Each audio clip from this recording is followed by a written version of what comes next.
नमस्कार दोस्तों, स्वागत है हमारे एक और नई वीडियो में। जैसा कि आप लोग जान रहे हैं कि आगामी बीए और एमए की परीक्षाएं मार्च में संभावित हैं। आज हमारे साथ एक ऐसे व्यक्तित्व हैं, ईश्वर सरद डिग्री कॉलेज के प्रोफेसर श्री अंकित पाठक सर। इनसे जानना चाहेंगे कि जो विद्यालय के या विश्वविद्यालय के छात्र हैं उनको तैयारी कैसे करना है, और भी सर से जानना चाहेंगे कि यूपीएससी या यूपी पीसीएस की आगामी परीक्षा दिसंबर में है।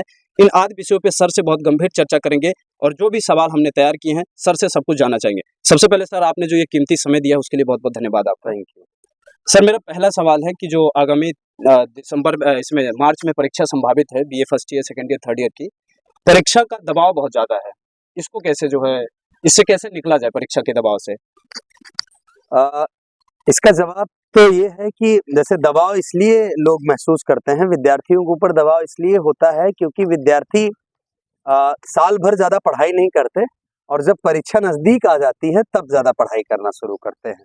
तो उन्हें पहली बार वो सिलेबस देखते हैं अपना, पहली बार कुछ किताबें लाते हैं खरीद के, कुछ डॉक्यूमेंट्स खरीद लेंगे, कुछ और कुंजी खरीद लेंगे, किसी का नोट्स जेरॉक्स करा लेंगे और कुछ इम्पोर्टेंट टिक कराने के लिए टीचर्स के या सीनियर्स के आसपास टहलने लगेंगे।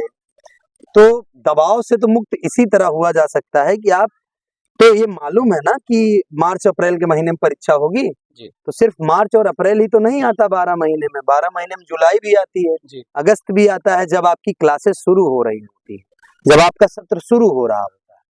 तो हम सभी बीए के विद्यार्थियों से, एमए में सेमेस्टर सिस्टम आ गया, उसकी अलग तरीके से पढ़ाई होती है। बीए के विद्यार्थियों से मैं बस ये कहना चाह रहा हूँ कि भैया डेली डेली डेली का डेली क्लास करिए, क्लास मत छोड़िए। उसके बाद हर विषय की एक किताब, हर पेपर की एक किताब तो जरूर खरीदिए। यहाँ हमने देखा कि 50% से अधिक विद्यार्थियों के पास उनके पेपर की कोई किताब नहीं, वो केवल और केवल कुछ नोट्स वगैरह पर डिपेंडेंट हैं। तो सबसे पहले अपने पेपर की एक न्यूनतम एक किताब तो होनी चाहिए, और आपके पास पैसा हो तो और ज्यादा किताबें आप खरीद लें, एक एक पेपर की 2-2, 3-3 किताबें खरीद लें। यूनिवर्सिटी रोड पर, सड़क के किनारे किताबें बहुत सस्ते दामों पे मिलती हैं, वहां ढूंढें, समय दें।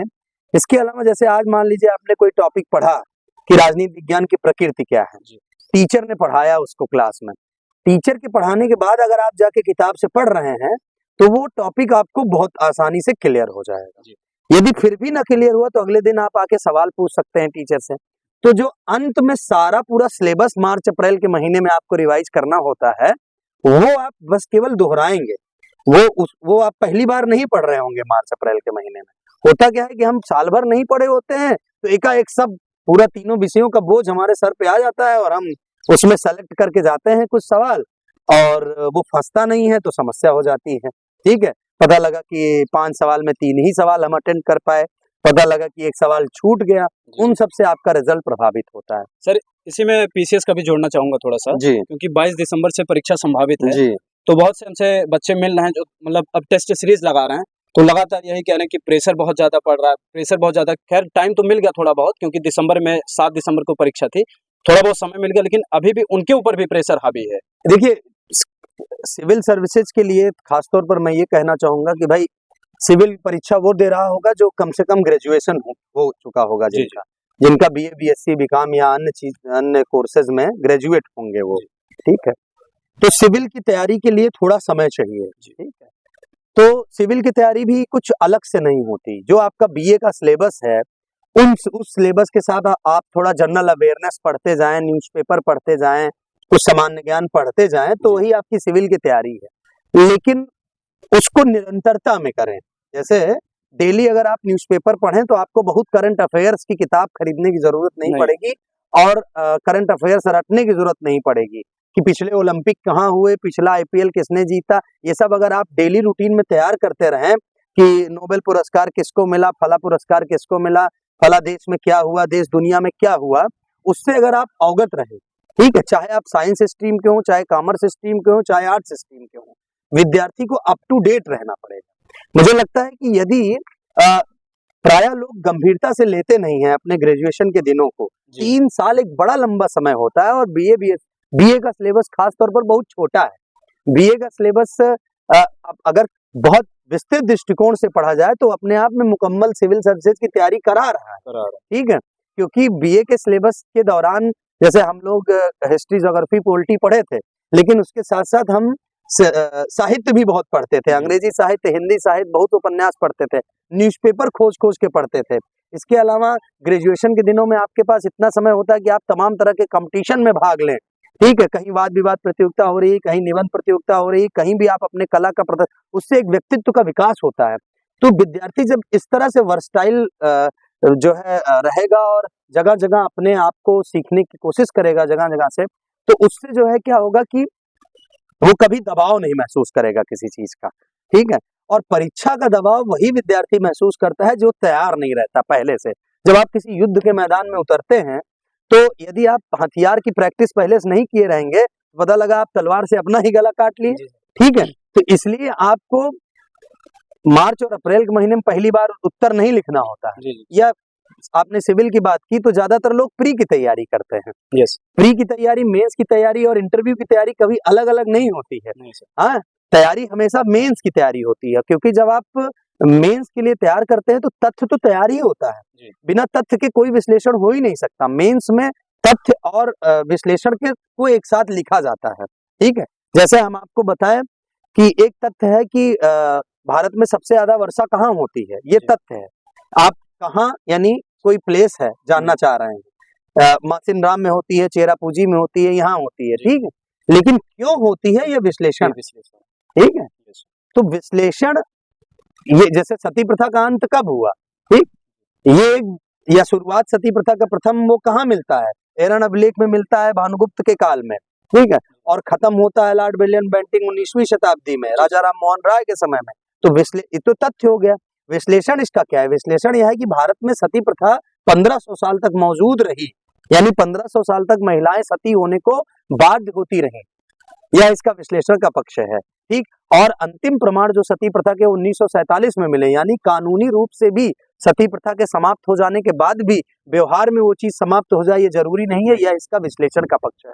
तो मेंस की राइटिंग में हमेशा तथ्य के साथ साथ विश्लेषण को भी अहमियत दी जाती है। जैसे आपको ये अगर ये पता हो कि दहेज, महिला सशक्तिकरण और दहेज उन्मूलन, इन सब पर निबंध लिखने को आता है, आपको ये पता हो कि डॉहरी प्रोविजन एक्ट कब बना है, दहेज प्रतिषेध अधिनियम 1961 का है, लेकिन ये तो तथ्य हो गया। विश्लेषण यह है कि दहेज अधिनियम कानूनी तौर पर दहेज प्रतिषेध अधिनियम बन जाने के बाद भी व्यवहार में आज भी लोग दहेज ले रहे हैं और दहेज दे रहे हैं। अब दहेज ना लेना और ना देना शर्म की बात होती जा रही है, दहेज लेना और देना फख्र की बात हो जा रही है, जिसके लिए लोगों को जेल होनी चाहिए, ठीक है। ये इसका विश्लेषण का पक्ष है, ठीक है। तो मेंस की तैयारी लोग प्रायः नहीं करते, क्योंकि तथ्य याद करना बहुत आसान है, दौड़ के मतलब चल के याद करिए, लेट के याद करिए, पन्ना पलट के याद करिए, हाइलाइटर लेके रंगते रहिए कॉपी को, लेकिन लिखना बहुत पीड़ादायी प्रक्रिया है, प्रायः लोग लिखते नहीं है। जैसे हम आपसे पूछें, आप पिछले दिनों में बहुत पढ़े होंगे, पन्ना पलट पलट के पढ़ते चले जा रहे हैं, लेकिन और लिखने का मतलब भी हम आपको बताएं, लिखने का मतलब कॉपी करना नहीं होता कि उनका नोट्स उतार लीजिए, उस किताब से उतार लीजिए उत्तर, ठीक है। लिखने का मतलब होता है आप जगह जगह से पढ़ लीजिए, कुछ फैक्ट नोट कर लीजिए और उसके बाद आप अपने शब्दों में लिखिए, वो लिखना होता है। हमारे गुरु प्रोफेसर लाल बहादुर वर्मा कहते थे कि विद्यार्थी के जीवन में पढ़ने, लिखने और बोलने के बीच एक सामंजस्य होना चाहिए। प्रायः लोग आपने देखा होगा कि मंचों पर खड़े होकर बोल नहीं पाते। आपको विश्वास नहीं होगा, इसी अभी कुछ दिन पहले, एक हफ्ते पहले एमए फाइनल की क्लास में एकदम आसान से आसान सवाल हमने वाइवा लिया और एमए फाइनल में पूछा आसान से आसान सवाल, लेकिन विद्यार्थियों ने नहीं बता पाए, मतलब बोल तक नहीं पाए कि फला थिंकर क्या कह रहा है, ये किसका स्टेटमेंट है। एमए में ये माना जाता है कि थोड़ा स्तरीय अध्ययन होता है, लेकिन बहुत बुनियादी सवालों के जवाब लोग नहीं दे पाए, क्योंकि जब उन्हें सामने खड़ा किया गया तो वो घबरा गए, वो कभी जनता के सामने बोले ही नहीं थे, कभी वो उनका पैर कांपने लगा, उनको सब भूल गया। इसी तरह से जब आप परीक्षा हाल में जाते हैं तो अगर आप 10 पन्ना तैयार किए होते हैं तो 5 पन्ना तो भूल जाता है आगे, क्योंकि पीयर प्रेशर रहता है। इसके पहले आप अपने घर में लिख रहे होते हैं, घर में पढ़ रहे होते हैं, ठीक है, बहुत पर्सनल लोगों से, 1-2 लोगों से बोल रहे होते हैं। तो कोशिश ये करनी चाहिए कि चाहे आप सिविल सर्विसेज के एस्पिरेंट हो, चाहे बीए एमए के विद्यार्थी हो, अगर आप 5 घंटा पढ़ रहे हैं तो 2 घंटा लिखिए भी और आधा घंटा 1 घंटा बोलिए भी। तो क्योंकि साक्षात्कार एक अहम हिस्सा है सिविल सर्विसेज का, साक्षात्कार में आप जाएंगे, इंटरव्यू पैनल में बैठेंगे, आधे घंटे में आपका पूरा पोस्टमार्टम हो जाएगा, ठीक है। तो वो आपसे बहुत सारी चीजें उगलवा लेंगे जी। नहीं तो वहां पर आपको इंटरव्यू को अपने पक्ष में खींचना होगा।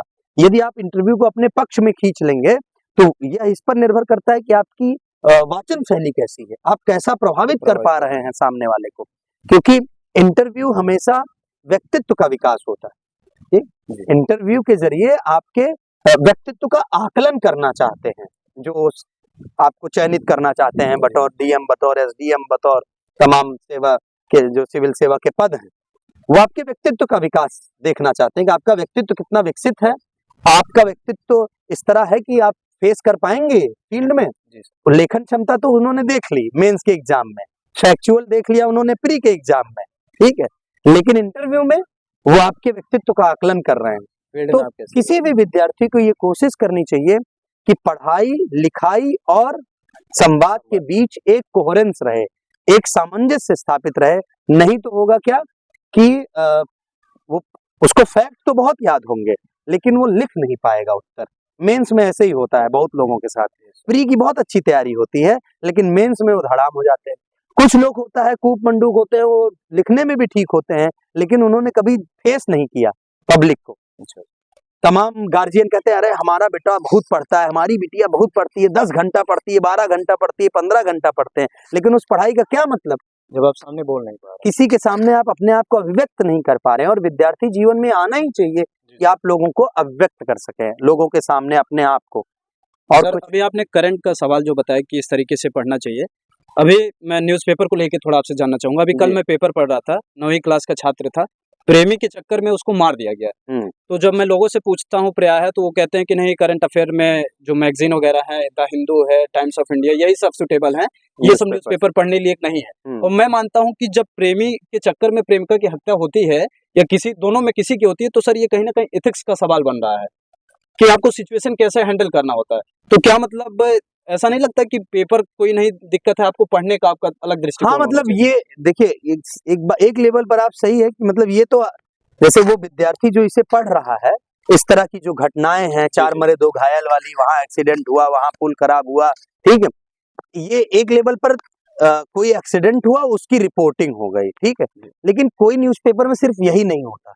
हर न्यूज़पेपर में एक पन्ना संपादकीय का होता है, उसमें समसामयिक विषयों पर तमाम सारे स्तंभकार कॉलमनिस्ट, बड़े बड़े चिंतक जो है वो संपादकीय लिखते हैं। तो उसमें देखेंगे आप कि किसी एक विषय पर बहुत संक्षेप में लिखा रहता है, ठीक है। अभी हालिया महाराष्ट्र तमाम विधानसभा में चुनाव हुए तो उस पर लिखा है, ठीक। देश दुनिया में रूस यूक्रेन के बीच युद्ध हो रहा है, इजराइल फिलिस्तीन के बीच युद्ध हो रहा है, बांग्लादेश में हिंदुओं पर हमले हो रहे हैं, तो इन सब पर बढ़िया बढ़िया आर्टिकल मिल जाते हैं न्यूज़पेपर पर। और परीक्षार्थी जीवन में हमें ही तो जानना है कि भाई बांग्लादेश में क्या हो रहा है, इजराइल फिलिस्तीन में क्या हो रहा है, अमेरिका में चुनाव हुआ, तो इन सब चीजों के बारे में हम ही तो जानेंगे।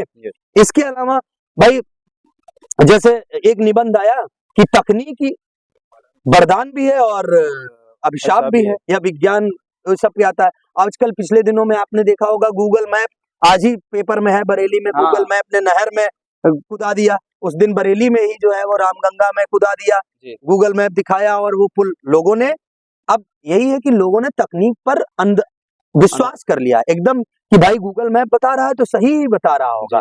उस व्यक्ति ने, जो ड्राइवर था जिसने पुल पर चढ़ाया, उसने कहीं लोगों से पूछने की कोशिश नहीं की, उसे इस बात का भी शक नहीं हुआ कि इस रास्ते पर तो कोई और जा ही नहीं रहा है, ना आगे ना पीछे, ठीक है। तो क्रॉस क्वेश्चन नहीं किया, लॉजिक नहीं लगाया इंसान ने, बस गूगल मैप ने दिखा दिया रास्ता तो चल दे, रफ्तार में हम चल दे रहे हैं बड़े पुल पे भी, और गिरे और मर गए 3 के तीनों लोग। अभी जो कल हम बता रहे हैं कि नहर में जो कुदा दी गाड़ी, आज ही के पेपर में है। अब इसका ये एक घटना हुई, इसका हम विश्लेषण बता रहे हैं कि कोई परीक्षार्थी विश्लेषण इसका कैसे कर सकता है कि भाई गूगल मैप पर अंधविश्वास ही नहीं कर लेना चाहिए, गूगल मैप पर आंख मूंद कर ही विश्वास नहीं करना चाहिए। कुछ जो पुराने परंपरागत तरीके रहे हैं पता पूछने के, कि कहीं हाँ चाय की दुकान पे खड़े होके किनारे पता पूछ लीजिए, किसी राहगीर से पूछ लीजिए, यह भी इंसान को करना चाहिए। यानी परंपरा और आधुनिकता दोनों का संयम बनाना चाहिए, किसी भी दोनों को मिलाकर चलना चाहिए किसी भी चीज के में, अपने किसी भी काम में, ठीक है। तो परीक्षार्थियों को न्यूज़पेपर में तो बहुत सारे फैक्ट, इंटरनेशनल रिलेशंस का एक पेज होता है, एक पेज आपने देखा होगा हमेशा अर्थव्यवस्था का होता है, ठीक है। कि कहाँ जीडीपी कितनी बढ़ रही है, कितनी घट रही है, सेंसेक्स कितना बढ़ रहा है, कितना घट रहा है, महंगाई कितनी बढ़ रही है, कितनी घट रही है। एक जो है राष्ट्रीय अंतर्राष्ट्रीय राजनीति का होता है, देश दुनिया में क्या हो रहा है, मणिपुर की राजनीति कैसे हो रही है, दक्षिण भारत की राजनीति कैसे हो रही है, कश्मीर की राजनीति। तो अच्छा, जैसे जो बड़े बड़े पेपर हैं इलाहाबाद में, दैनिक जागरण, अमर उजाला, हिंदुस्तान, ये सब में क्षेत्रीय पन्ने ज्यादा होते हैं जी। कि भाई नगर निगम में क्या हो रहा है, महाकुंभ में क्या हो रहा है, तो इसको जल्दी में पढ़ सकता है कोई परीक्षार्थी। लेकिन जो राष्ट्रीय और समसामयिक घटना वाला, राष्ट्रीय अंतर्राष्ट्रीय समसामयिक, खेलकूद और अर्थव्यवस्था, ये सब वाले और संपादकीय वाले पन्ने हैं, उस पर परीक्षार्थियों को, प्रतियोगियों को ज्यादा समय देना चाहिए। उससे एक डायरी अपनी बना ले, ठीक है, उससे फैक्ट नोट करके डायरी में लिख ले, तो रोज दर रोज तैयार होता रहेगा और कभी परीक्षा में मिल जाएगा तो आपको लगेगा हाँ ये पढ़े थे। परीक्षा के समय आपको वही अपनी डायरी पलटनी पड़ेगी, ठीक है। तो इस तरह से मुझे लगता है न्यूज़पेपर का उपयोग जो है वो विद्यार्थियों को करना चाहिए। इसके अलावा एक सबसे इम्पोर्टेंट चीज और हम कहना चाहेंगे, वो ये कहना चाहिए कि आपका विषय कुछ भी हो, आपको हमेशा इंटरडिसिप्लिनरी अप्रोच लेना चाहिए, अंतर अनुशासनिक अप्रोच लेना चाहिए। जैसे मान लीजिए आपने बीए में इतिहास नहीं पढ़ा, बीए में आपका इतिहास विषय नहीं है, आपका राजनीति है, भूगोल है, कोई साहित्य है, लेकिन इतिहास हर परीक्षा में आएगा। भारत का इतिहास या लूसेंट या विश्व का इतिहास जाने बिना आप इस दुनिया का विकास नहीं समझ सकते, ठीक है। भारतीय राष्ट्रीय आंदोलन का विकास जाने बिना आप इस दुनिया का इतिहास, इस भारत का इतिहास नहीं समझ सकते।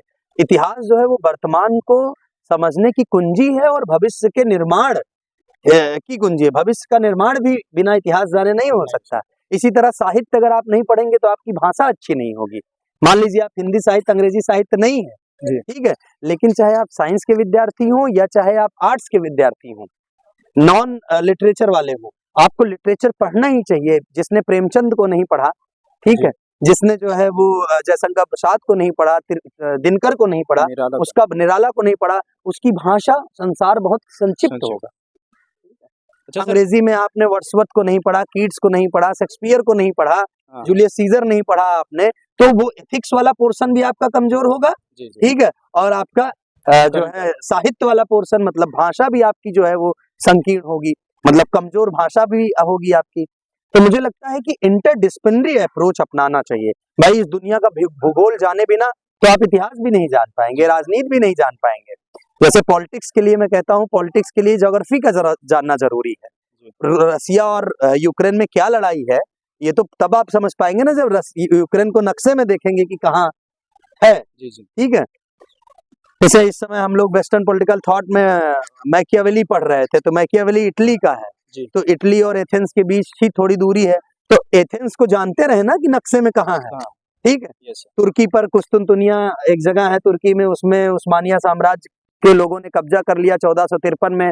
कुस्तुनतुनिया का पतन आप कहते हैं कॉन्स्टेंटिनोपोल। तो पता होना चाहिए ना तुर्की कहाँ है, कि एशिया और अफ्रीका के बीच जो है वो पुल का काम करता था। तो जब तक आप नक्शा नहीं देखेंगे, ठीक है, मैं अक्सर विद्यार्थियों से कहता हूं कि एक शेर है, आप किसी भी विषय के हों, अपने दीवार पे नक्शा जरूर टांगे रहिए। मैं अक्सर कहता हूं कि नक्शा दुनिया का देखो मैंने दीवारों पे टांगा है, जहां की नहीं ख्वाहिश मुझे सिर्फ तुम्हारा प्यार मांगा है। अब विद्यार्थियों के प्यार मांगने का क्या मतलब हुआ? विद्यार्थियों के प्यार मांगने का मतलब ये हुआ कि भैया टीचर जो कहे वो करिए आप। टीचर कह रहा है कि ये पढ़ लीजिए तो पढ़िए, टीचर कह रहा है कि क्लास में आइए, हाँ, टीचर कह रहा है कि आंसर लिख के दिखाइए, हाँ, थोड़ा हम आपको उसमें कमी बता देंगे, हम ही लोग कॉपी चेक करेंगे, तो कल को कोई कमी होगी तो हम अभी सुधार देंगे, तो आप अच्छे से अच्छा नंबर ले लेंगे। लेकिन प्रायः विद्यार्थी लोग बाहर पैर छूते हैं, हाँ, टीचर को, तो टीचर का यह अपमान हुआ। टीचर का अगर आप कहा नहीं मान रहे हैं, आप उसका सिर्फ पैर छू रहे हैं, 1 महीना बाद 2 महीना बाद जब मन कर रहा है तब आप आ रहे हैं, तो असल में टीचर का अपमान है, ठीक है। टीचर्स डे आप मना ले रहे हैं, लेकिन आप टीचर का कहा नहीं मान रहे हैं, तो ये टीचर का अपमान है। तो मुझे लगता है कि किसी भी विद्यार्थी को थोड़ा होलिस्टिक अप्रोच, एक समग्र अप्रोच लेते हुए पढ़ाई करनी चाहिए, और कि अपना विषय तो पढ़ना ही चाहिए, इसके साथ साथ अन्य विषयों में भी उसको हस्तक्षेप करना चाहिए, इससे उसकी तैयारी होती है। अब जैसे कार्ल मार्क्स हैं, कार्ल मार्क्स को इकोनॉमिक्स वाले भी पढ़ते हैं, पॉलिटिकल साइंस वाले भी पढ़ते हैं, सोशियोलॉजी वाले भी पढ़ते हैं। आप जाके सोशियोलॉजी डिपार्टमेंट में देखेंगे, वहां मार्क्स की फोटो लगी हुई है, ठीक है। तो तमाम विषय आगे चलकर अंतर अनुशासनिक हो जाते हैं, ठीक है। तो इस तरह पढ़ाई करनी चाहिए। और कुछ सवाल हो तो आप पूछ सकते हैं। नहीं, एक सवाल है कि जो बीए के छात्र हैं वो कहते हैं कि बहुत अच्छा लिख के आए हैं और सब कुछ लिख के आए हैं, लेकिन नंबर भी नहीं मिल रहा है और उसके बाद ये समस्या हो रही है कि कॉपी लिखे कैसे जो है फर्स्ट ईयर वाले जो हैं। इस पर तो एक अलग से वीडियो बनाना चाहिए आपको। बस इतना कहना है कि there should be a beginning, middle और एंड। हर आंसर में एक शुरुआत होनी चाहिए, एक मध्य का पोर्शन होना चाहिए और एक अंत होना चाहिए। जैसे कोई फिल्म शुरू होती है तो सारे कैरेक्टर्स का इंट्रोडक्शन होता है ना सबसे पहले, उसके बाद कहानी धीरे धीरे धीरे धीरे पीक पर जाती है और उसके बाद हैप्पी एंडिंग हो जाती है, सब एक फ्रेम में आ जाते हैं, तो उसे कंक्लूजन कहते हैं, उसे निष्कर्ष कहते हैं। तो प्राय जो है कुछ लोगों की राइटिंग अच्छी होती है, वो एक ही बात को दोहराते रहते हैं, तो उन्हें लगता है कि वो बी कॉपी भर दिए और बहुत अच्छा नंबर पाए, लेकिन ऐसा होता नहीं। ठीक, प्रमाण के तौर पर मैंने पिछले कुछ साल पहले एक विद्यार्थी की कॉपी चेक की थी। ठीक है, उसको मैं रखे रहता हूँ अपने पास, ठीक है, प्रमाण देने के लिए, क्योंकि उसको 0 नंबर मिला था। ठीक, इलाहाबाद यूनिवर्सिटी के किसी साल की कॉपी थी। सवाल था नेचर ऑफ कॉन्स्टिट्यूशन। ठीक है, सवाल था नेचर ऑफ कॉन्स्टिट्यूशन। उसने 25 पन्ना लिखा था उस पर। कितना? 25 पन्ना उसने लिखा था नेचर ऑफ कॉन्स्टिट्यूशन। और देखिए तुरंत मैंने खोल ही लिया है, 25 पेज उसने लिखा।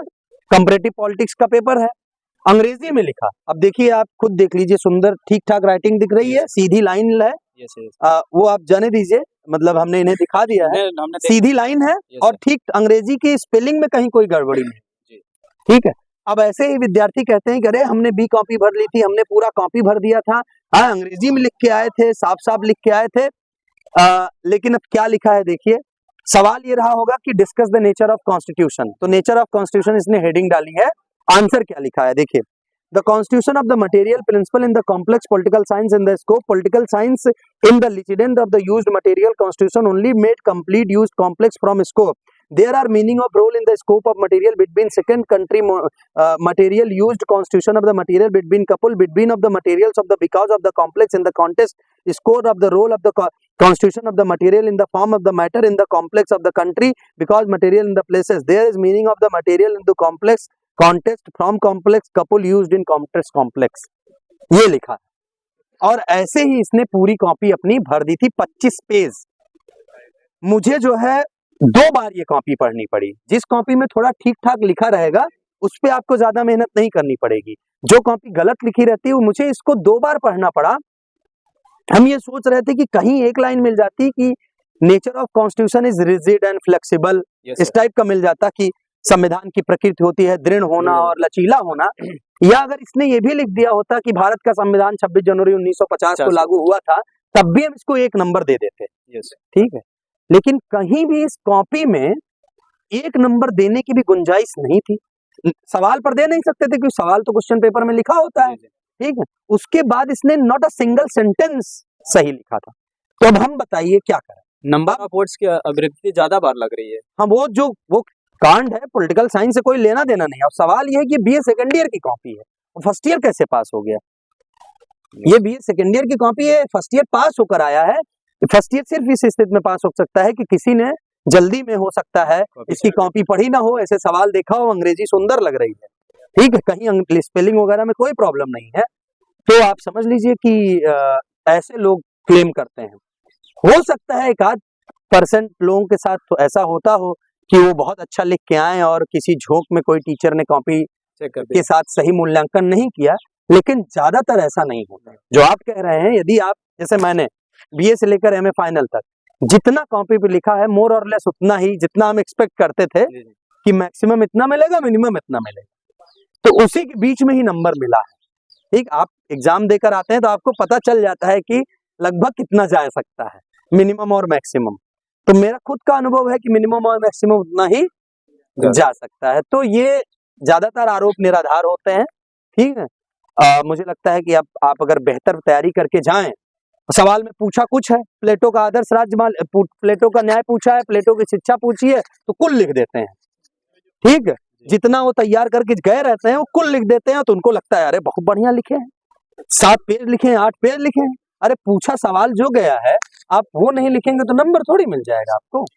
टू द पॉइंट आंसर लिखना एक बहुत इंपॉर्टेंट चीज है। जी, इस समय सर आपको लगभग 10 बच्चे सुन रहे होंगे। जी, सब बच्चों के मन में एक सवाल होगा कि मैं इलाहाबाद में आया हूँ, विश्वविद्यालय में हूँ या कॉलेज में हूँ, मुझे यूपीएससी या यूपीपीसीएस की तैयारी करनी है, लगभग के मन में यही सवाल होगा कि काश हम सेल्फ स्टडी करें, हमको कोचिंग बिल्कुल नहीं करना है। लगभग के बच्चों के सवाल यही है। मेरा खुद का सवाल है कि अगर मेरे को तैयारी करना है तो मैं कोचिंग नहीं चाहता हूँ, सेल्फ करना चाहता हूँ। आखिर निकल सकता है सेल्फ पढ़ के? मुझे लगता है कि कोई ना कोई मेंटर तो होना चाहिए। अगर वो मेंटर आपको बीए एमए के दौरान मिल गया आपकी कक्षाओं में, और अगर आप जैसे बीए कर लिए, 3 सब्जेक्ट 2 सब्जेक्ट फाइनल ईयर में है और आप एक सब्जेक्ट से मास्टर्स कर लिए, अगर आप 5 साल किसी विषय पर दे देते हैं तो मुझे नहीं लगता कि आपको कोचिंग करने की जरूरत है। ठीक है, एक पेपर ऑप्शनल के लिए खास तौर पर। ठीक, और यदि आपको लगता है कि कुछ पेपर नहीं तैयार हो पा रहे हैं हमारे, तो पहली कोशिश तो ग्रुप स्टडी की करनी चाहिए। जैसे हम लोग जब बीए एमए में थे तो ग्रुप स्टडी करते थे। जैसे इनका मान लीजिए भूगोल रहा है और मेरा भूगोल नहीं रहा है, तो ये हमें भूगोल पढ़ा सकते हैं ना। इन्होंने भूगोल से एमए कर लिया, हमने पॉलिटिकल साइंस से एमए कर लिया और हमारा ग्रुप बन गया। तो भूगोल वाला भूगोल डिस्कशन कर सकता है और पॉलिटिकल वाला पॉलिटिकल डिस्कशन कर सकता है।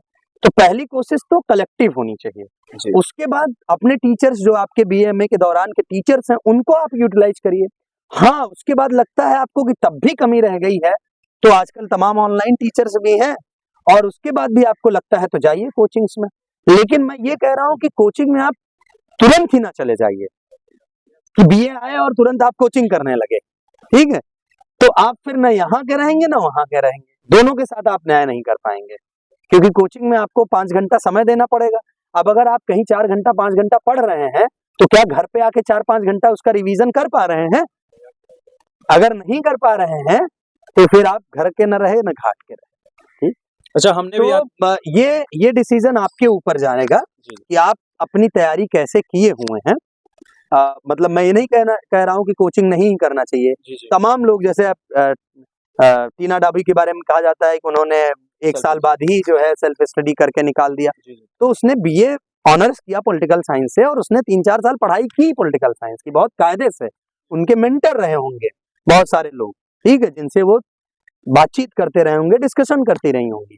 ठीक, तो इसी तरह आपको एक गुरु की तलाश तो होनी चाहिए। अगर वो पूरी हो जाए तो कोचिंग की जरूरत नहीं पड़ेगी, नहीं तो फिर पढ़ती तो है ही। सर, हमने भी आपकी क्लासेस ली हैं सेकेंड ईयर में। जी, बच्चे जो मिलते हैं वो कहते हैं कि सर आप पढ़ाते भी बहुत अच्छा है, मैंने आपकी क्लासेस ली और छात्रों का ये रिव्यू भी है कि सर वाकई में अच्छा पढ़ाते हैं। इसलिए मैंने आपको इस सेशन में जोड़ा कि जो बच्चे हैं उनका जो भी सिविल से जुड़ा हुआ सवाल है या कॉलेज से जुड़ा हुआ जो परीक्षाएं देंगे उससे जुड़ा हुआ, तो लगभग सवाल आप क्लियर कर रहे हैं। बहुत शुक्रिया। एक सर सवाल ये है आपसे कि हम जब आपकी क्लासेस लिए, पढ़ लिया, सब कुछ आपने नोट्स भी बनाया और सब कुछ बताया भी किस तरीके से पढ़ना है, लेकिन लास्ट में जो फर्स्ट ईयर वाले हैं ना, अभी क्लास लेने के बाद भी जब मार्च के पहले जो फरवरी बीतेगा तो सबसे पहले वो कटरा पे नजर आएंगे कि यार एक डी कॉमर्स दे दो भाई मेरे को, जो है मतलब ये इसका क्या चक्कर है, इसको कैसे ये क्या है कि ज्यादातर लोग हमने मतलब मेरे 10 साल का अनुभव है, 2014 जब पीएचडी फर्स्ट ईयर में थे तब से पढ़ा रहे हैं। ठीक है, तो हर क्लास में लगभग 10 से 15% बच्चे ही होते हैं जो थोड़े सिंसियर होते हैं। ठीक है, पढ़ाई लिखाई को लेकर। ठीक, वही टेक्स्ट बुक लेते हैं, वही आंसर लिखते हैं, वही थोड़ा लंबे अरसे में पढ़ाई, लंबे समय तक पढ़ाई को आगे ले। ज्यादातर लोग शॉर्टकट तलाशने की कोशिश करते हैं कि 5 सवाल मिल जाए, हाँ, डी कॉमर्स मिल जाए, कोई इंपॉर्टेंट बता दे। तो ये समाज का चक्कर है, क्या करेंगे आप। ठीक, इसमें कुछ नहीं किया जा सकता और यही लोग भीड़ बनाते हैं। कल को चलकर यही लोग एसएससी की तैयारी करेंगे और हर तरह का फॉर्म भर देंगे।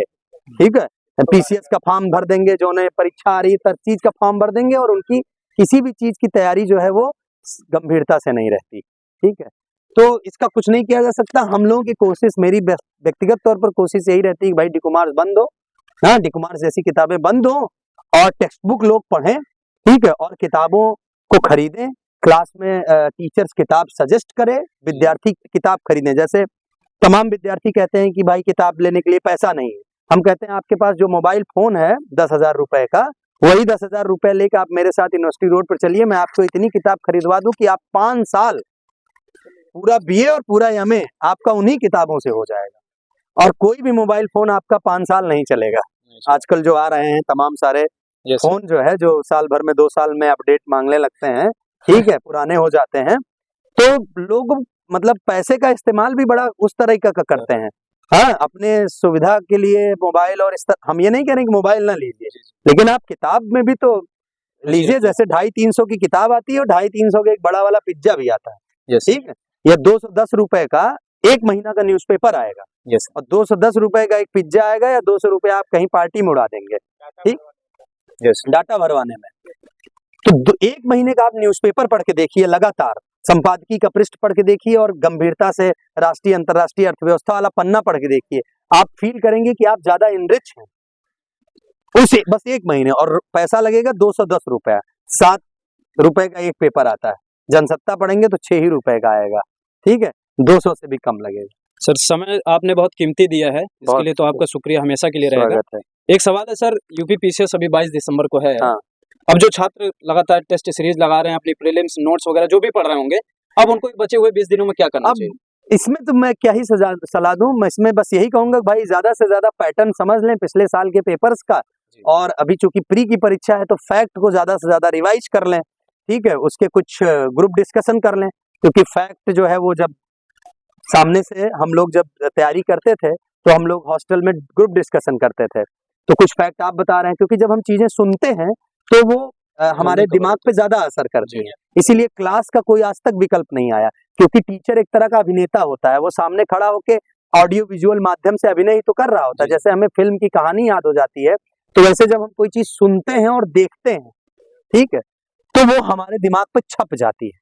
तो कोशिश यही करनी चाहिए कि अगर भाई 15-20 दिन बाद परीक्षा है तो ज्यादा से ज्यादा ग्रुप डिस्कशन कर लीजिए, और मतलब एक बौछार ऑफ फैक्ट की जो है वो चारों तरफ से 10 फैक्ट आप पढ़िए, 10 फैक्ट आप पढ़िए, 10 फैक्ट आप पढ़िए, तो इस तरह से रिवीजन करना चाहिए और बचे हुए समय का सदुपयोग कर लेना चाहिए। सर, कभी आपने यूपी पीसीएस या यूपीएससी की एग्जाम दिया है क्या? पीसीएस का शायद दिया है एक बार, एमए के बाद ही, ठीक, एक बार ही दिया है, लेकिन पढ़ाई लिखाई में ज्यादा मन लग गया, मतलब इधर टीचिंग लाइन में ज्यादा मन लग गया, तो इधर ही रहे। लेकिन हाँ, सिविल सर्विसेज की परीक्षाओं के लिए जो पत्रिकाएं निकलती हैं, खासतौर पर परीक्षा मंथन और घटना चक्र, उसमें मैंने लंबे समय तक लेखन कार्य किया है, करंट अफेयर्स, निबंध और तमाम सारे समसामयिक विषयों पर लिखा है, मेंस के लिए भी लिखा है, घटना चक्र और परीक्षा मंथन, इन तमाम जो पत्रिकाएं रही हैं, ठीक है, दृष्टि आईएएस के जो ब्लॉग वाला है वेबसाइट पर, उसमें भी कई ब्लॉग वगैरह लिखे हैं, तो लेखन कार्य बहुत किया है, लेकिन कभी परीक्षा नहीं दी, ठीक है सर। अच्छा, फिल्म में इतनी रुचि है जो किसी और दिन इस पर बात करिएगा, क्योंकि मैंने फिल्मों में बहुत लंबी उम्र गुजारी है और फिल्मों पर ही पीएचडी की है, भारतीय राज्य को समझने की कोशिश की है इंडियन सिनेमा के माध्यम से। और एमए में हमारे यहाँ एक ऑप्शनल पेपर था, politics, culture and mass media with special focus on Indian cinema, तो उसमें एक लंबा समय गुजरा, इसलिए जो है रुचि है और फिल्मों में लगातार लिखते पढ़ते रहते हैं, फिल्म एप्रिसिएशन वर्कशॉप चल रही है, इसी तरह तमाम सारी और गतिविधियां फिल्मों से जुड़ी होती रहती हैं, तमाम फिल्म फेस्टिवल में शिरकत करते रहते हैं, अभी अगले हफ्ते अयोध्या फिल्म फेस्टिवल में भी जाना है, तो और FTII पुणे में है, film and television institute of India, वहाँ से हमने फिल्म एप्रिसिएशन में एक वर्कशॉप की है 1.5 महीने की, तो उन सब से एक रुचि है, तो इस पर कभी आप किसी और दिन बात रखेंगे, मतलब लेंगे तो हम विस्तार से बात रखेंगे। अच्छा, हम लोग क्या मान लें कि जो हम लोग क्लासेस अटेंड करते हैं, आने वाले 1 आध साल में आप अभिनेता के रूप में नजर नहीं, अभिनेता, ये चीज क्लियर कर दें कि फिल्म में 2 एस्पेक्ट होता है, एक होता है फिल्म प्रोडक्शन का, ठीक है, और एक होता है फिल्म एप्रिसिएशन का। फिल्म प्रोडक्शन क्या होता है कि फिल्में जो बनाते हैं लोग,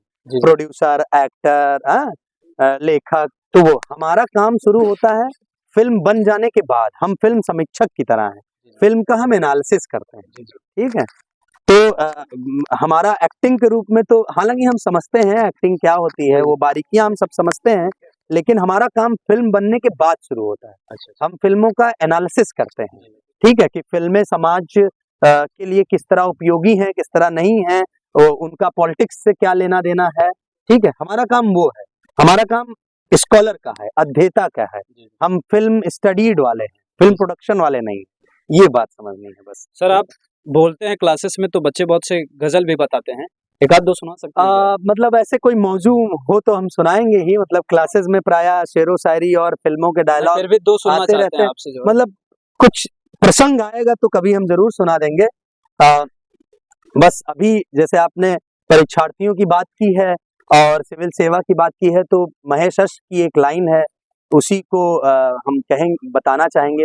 प्राय लोग कहते रहते हैं कि कुछ चेंज नहीं हो रहा है, कुछ चेंज नहीं हो रहा है, हाँ, कैसे पढ़ाई होगी, कैसे क्लास होगी, तो उस पर बस महेश सर साहब कहते हैं कि बदलाव का कोई तयशुदा नुस्खा नहीं होता, बदलाव का कोई तयशुदा नुस्खा नहीं होता, बदल पाता है जो खुद को, वही दुनिया बदलता है। तो मुझे लगता है कि विद्यार्थी अगर खुद को बदलेगा तो धीरे धीरे वह दुनिया भी बदल जाएगा, और उस दुनिया बदलने के क्रम में चूंकि हम दुनिया की इकाई हैं, तो हम बदल रहे हैं अगर, तो दुनिया भी बदल रही है। तो बस इतना ही आपसे करना था, बहुत बहुत शुक्रिया। राजनीति शास्त्र के प्रोफेसर श्री अंकित पाठक सर हमारे साथ थे। आप लोगों ने बहुत गंभीर बातों पे सर ने चर्चा किया। यूपीपीसीएस यूपीएससी के साथ साथ कॉलेज के स्टूडेंट जो यूनिवर्सिटी में पढ़ रहे हैं उनके साथ साथ सर ने फिल्म को लेकर भी बता दिया है, लेकिन हम लोग का साथ सर के साथ बना रहेगा, कोई अभिनेता नहीं बनने वाले हैं, प्रोफेसर ही रहेंगे। थैंक यू सर, इतना कीमती समय जो आपने दिया है इसके लिए तो मैं बहुत बहुत धन्यवाद आपसे करूंगा। सर से केवल 5 मिनट की बात हुई थी और सर ने तुरंत मान लिया था कि हाँ ऐसा इंटरव्यू होगा। तो सर मैं एक बार और आपसे कभी चाहूंगा कि जो ये फिल्म वाला आपने बताया है, फिल्म वाला आपके साथ एक बार करूंगा। इस कीमती समय के लिए सर आपको सादर प्रणाम, बहुत बहुत धन्यवाद।